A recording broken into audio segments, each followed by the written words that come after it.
cho berkat ya kaji hidup kabar syai kabalam pi ladal pian kunjo ya ni kalam nuksa bapan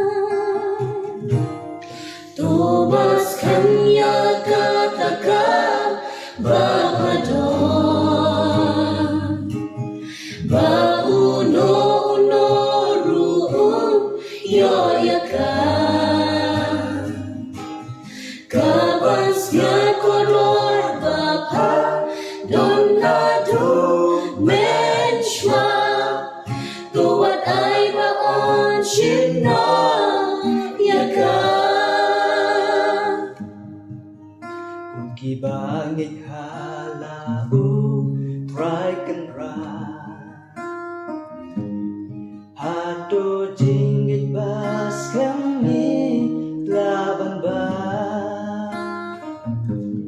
Kung kabalang piladan piakadon Jingay jong iwat ay bagan kelon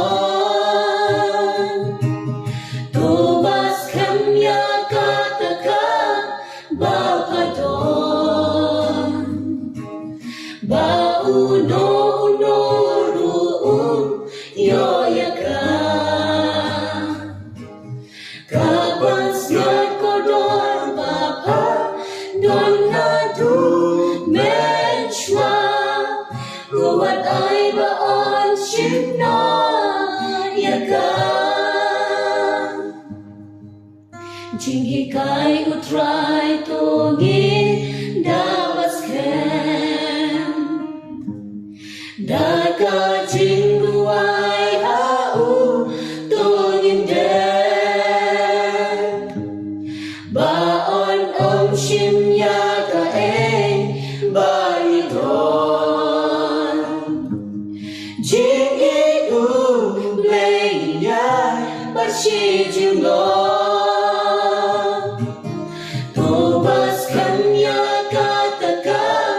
Bapadon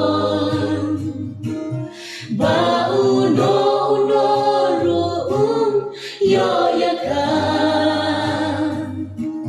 Kabasnya kodor bapa donadu menshwa